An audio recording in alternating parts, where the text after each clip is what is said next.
York City. It was so crowded that we had day session and night sessions. And when I was on the night sessions, I didn't get home till 7 o'clock at night. So I decided to start playing hooky. And to kill my time of the 5 hours that I had to put in school, I would take physicals in all the branches. They were in one building. Not realizing, because I'm only 16 years of age, New York City, New York State has a master book of every male in New York State when they hit 17. So when I went into the Navy, they kicked me out because I was 16. I went to the Air Force, etc., Army, even the Merchant Marines. But the Marines, nobody was joining the Marines. So he took me in. I took my physical, and I passed. He asked me, when you want to leave? I said, I'll leave in, when's the next batch leaving? I'll leave in 2 weeks, he said. I'll go. Now, I shove off, go to the Marines. My family didn't know where I was going. I left, and I never left New York City. I don't even think I crossed George Washington Bridge. This is the first time, basically, I'm leaving home. Well, that was some experience in Parris Island. You must have heard about it. But when we got down there, it was unbelievable. The first thing they asked us after they shaved our heads and gave us our dungarees and so forth and so on, they asked us, my drill instructor asked if anybody here was underage, and I didn't say nothing. So after 2 weeks down there, they gave us another physical by the Navy. As you know, the Marines are under the Navy. So a sailor asked everybody here, if they're underage, you better tell me. Or your mom and dad are going to Fort Leavenworth. So I hit the guy next to me. I said, where is Fort Leavenworth? He said, it's a federal prison. I raised my hand. That was the worst thing I ever did. Well, my drill instructor was annoyed because he asked me first 2 weeks prior, and that's a no-no, giving myself up to the Navy. They notified my father, and my father says, keep him. So they send him papers, and I thought I would go home. I wouldn't. That's the worst 3 months of Parris Island because I gave myself up to the Navy. As the years went by, I went in at the age of 16. I spent 5 years in the Marines, and I went in 16, I came out 21. World War II ended, but I got credit for being in World War II because officially the war ended in 1945, but officially it was December of 46. So I got credit for that, and I got credit for the Korean War because I was in during the Korean War. I was all over.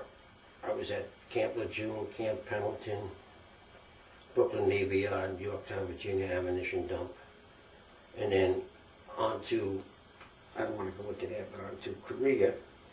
I became a sergeant. I was a sergeant, and I was going to stay in for 20 years because I figured if I came out alive, I would only be 36. My accomplishments in the Marines was serving with the highest decorated Marine general, General Chester Puller. He was 5'4", and he was unbelievable. During the Korean War, the Chinese soldiers were scared of us because they called us the yellow leggings. We used to have yellow leggings, so Chester Puller says, take off the leggings. But basically, after that, we came home, Chester Puller too, and we formed the 3rd Marine Division at Camp Pendleton. And what happened there is we were waiting for draftees, but due to that I was a World War II veteran, and the war was still on. They were letting some of the World War II veterans go home. And the reason I didn't stay in because I met a lovely woman, and she had wanted no part of the Marine Corps. I came home and I got married. But that's basically my story, quickly, to the blunt. I am a grunt man. A grunt man in the United States Marines is a man that handles a rifle. Okay. Number 2 is basically our there's no former Marines, no ex-Marines, regardless if you're in the service or out of the service, you are a Marine. You never, somebody asks you, what were you? A Marine, even though I'm out of the Marines. And it was the greatest experience I had for a young man, you know. I saw a lot of the world. And that's the story. You want to ask me any questions? Is there any stories that you remember in, like, your experiences with your friends? Did you ever meet anybody? Oh, I met a lot of people. Do you still talk to them? Basically, as the years go by, you know, far in between, you know, when we first got out of the service, we had parties, you know, and that dwindled, you know. We never met yearly or anything like that, no. No. What else? Do you remember any, like, pranks you pulled on each other or anything? In the Marines? Yeah. You're dancing.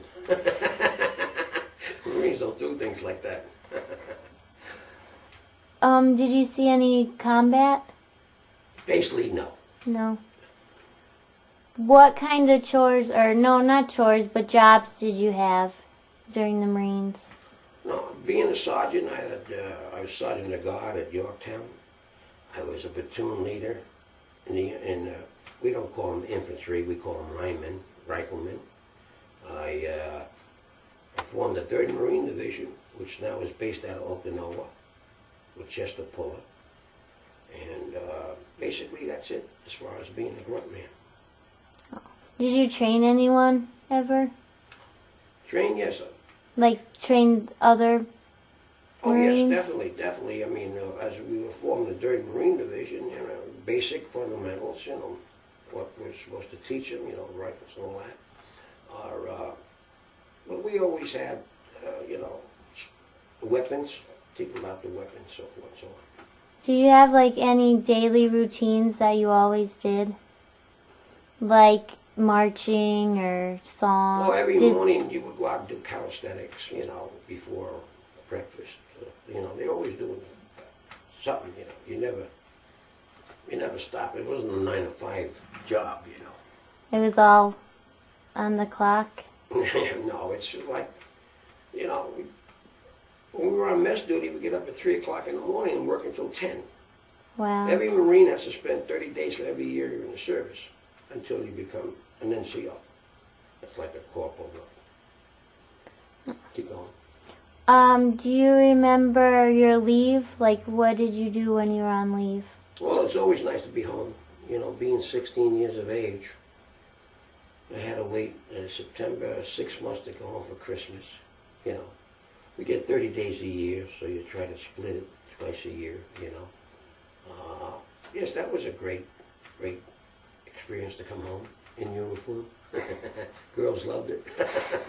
Was your family proud of you? Of course. Why not? Why not? I was the only one in my entire family that joined the United States Marine Corps. Why do you think you did? Because of school? Why do you think you joined the Marine Corps? That was the furthest thing from my mind. I always wanted to be a Navy man. I couldn't swim. But, you know, as a teenager, I was dressed like I was a Navy man. What experiences have you taken from the military? I know you're always clean. You want to... Well, I consider myself a leader. I really advanced in my employment when I got out, you know, over the years. I'm proud of that, you know, from 16 years of age. You get a gentleman 16 years of age, he's 5'7", he weighs 117 pounds. You know what I mean? It's unbelievable. But I went a long way with the Marine Corps training. That helped me. What did you think of the wars? Were you scared? Of course, everybody's scared. But you hold it inside. You know, you don't show it. After you served in the Marines, did you get your did you go back to school? Yes, I did. When I came home, prior to coming home, I got engaged to the woman I eventually married, and I went back to school, night school. Okay, and I lasted about a year. Then we moved to Connecticut. We got married and we moved to Connecticut. Did you meet her while you were in the service? No. Before? I didn't. I was home. Got out of the service. Then we came up here. Okay. Did you keep any diaries or write letters to anyone? No. No. I know when your fiance wrote you a letter, you might have read it 100 times, and then I threw it away.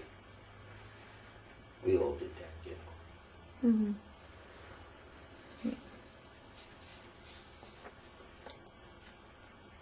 Remember anything from your experiences? Well, I hate to say this, but at the outbreak of the Korean War, I was stationed at Yorktown, Virginia ammunition dump. 700 sailors, 100 Marines. It was a vital base. We were supplying all foreign ships that were with the conflict, the Korean conflict, of torpedoes and mines. At the outbreak of the Korean War, naturally the reserves were called, and we received 80 young men, the age of 17 and 18-year-olds from the Bronx, New York, for guard duty. Okay. They never went to Paris Island for training, and I was the sergeant of the guard one night, and I take out my men and post them on this base and pick up the other Marines and take them back. Then became sergeant of the guard. On the next shift, I got a phone call from on the dock. It was snowing, cold January night, and one of the Marines couldn't get his ammunition out of his rifle, shotgun, and so the sergeant requested that he can come in. I said yes. Make sure he stays at the end of the pickup truck with his weapon outside, and I brought him in. During the course of the night, it's a lonely night from 12 to 4, the weapon was to the right of my desk, and I kept looking at it, and I said, I don't understand why he couldn't get that ammunition out of there. I picked up the shotgun, riot shotgun, I never pulled the trigger, and it blew up. I had, in the brig to the left of me, I had 3 sailors. I took out a window 10 feet by 6 feet from the blast, went across the street, went through a window from the mess hall, hit the walls. That morning when the Navy seamen came in to eat, they had plastered in all their cereal bowls. I immediately called the OD up and placed myself under arrest. First he gave me heaven because I woke him up like 1:30, 2:30 in the morning. And then after I told him the incident, he said, you better log yourself in. So I placed myself on arrest in the logbook. Before you know it, I was relieved of my duty, was court-martialed, got busted to a corporal, and then shipped out to Pendleton to go to Korea. That's one experience I'll never forget. Do you have any good experiences that you'll never forget? Of something that you did? Like accomplishments? I don't know.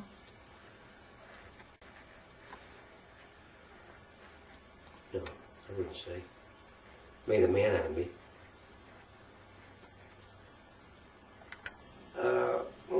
When I entered the Marine Corps as a private, we slept in the barracks.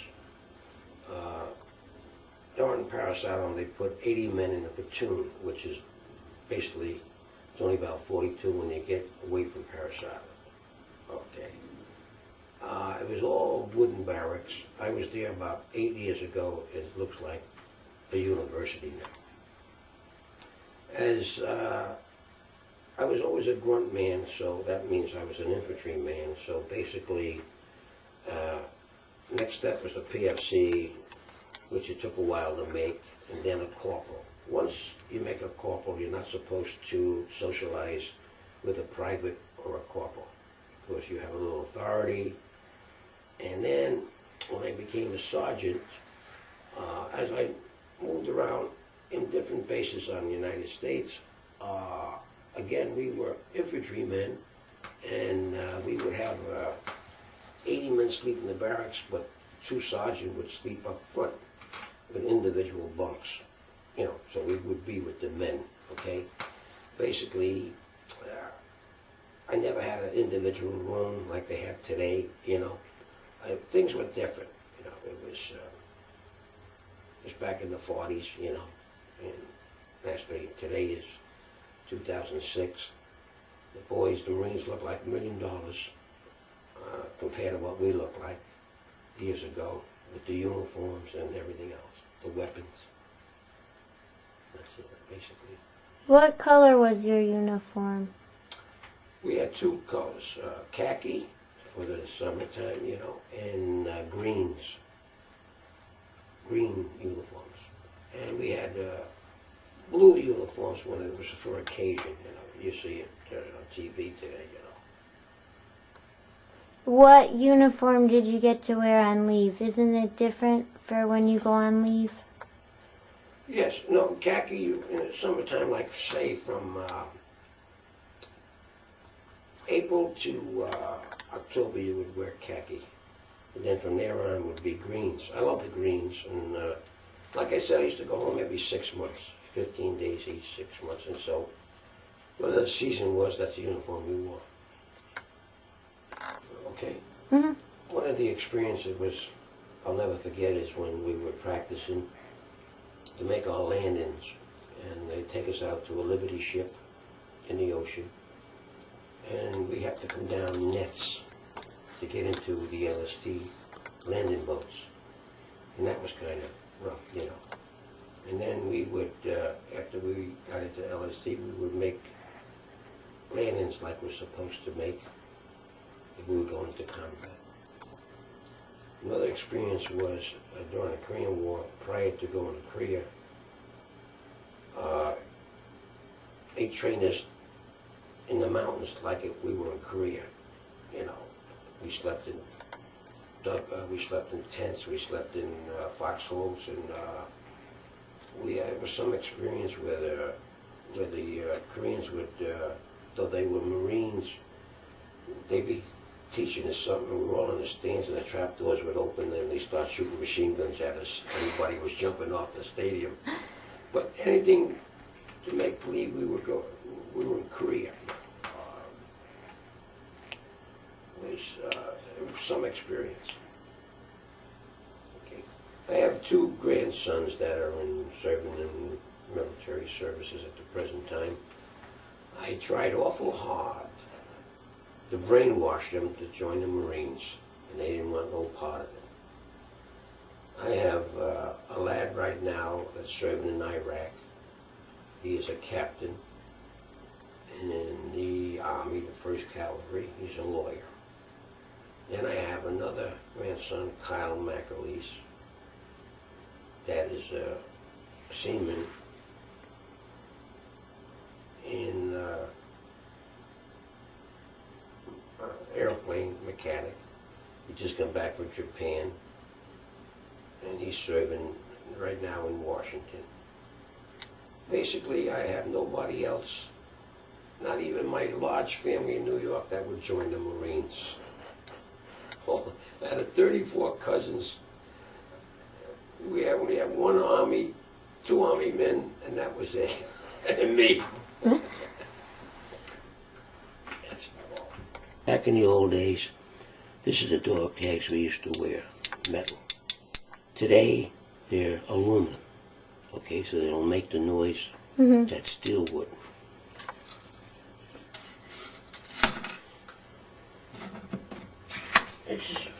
This is United States Marine Corps driving license. I was enabled to drive some of the trucks, you know, Yeah, not everybody got that. How did you get it? I requested it. Did you have to take a test? Yes, big one. This is what they call ID cards. Just like that you have your driver's license. Mm-hmm. This is to show that I was in the service. When I come out of the service, they were looking to, the draft board was looking for me, not realizing that I already served my time because I went in 16. So I showed them this here for proof. I had to go down to the draft board, and show them that I was in the service. And that was my proof. They were looking for me. This is back in the old days, during World War II, when you got discharged. Okay, this is what they would give you for your uniforms, that you served honorably. And this is my, I remember I told you that I went back to school. Mm-hmm. Never got my degree, even though I went back to school. Some of the states passed a law that if you served during World War II, you could become an honorary, you got your diploma for being in World War II. And I graduated in the year 2000, East Windsor High School. This is because I served in the service during World War II. Okay.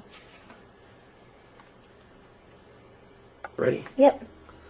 These Marines, we grew up together in my hometown. And we all met out in California. I was the first Italian descent to move into a German neighborhood. Okay? And actually, we got to be buddies. And during the Korean War, we met out in California, and we went on Liberty, talked about the old days, got drunk, got tattooed, and we took this picture. Do you remember their names? This is Bert Fink, still alive. This is Sergeant Mazzone. That's you. And this is Richie Drankwalter. These guys never got over PFC. So I must have did something right. We were out in L.A. Huh. See now the difference between this Marine. See these guys? Mm-hmm. Can't hold their liquor. Just say one thing at the end of this interview. Number one, today is the United States Marine Corps birthday. And I'm proud to be a Marine. I'm proud not only the Marines that are serving right now in Iraq and Afghanistan, that you have to be proud of those boys. And thank you very much for the time to say a few things about my experiences. Well, thank you. You're welcome.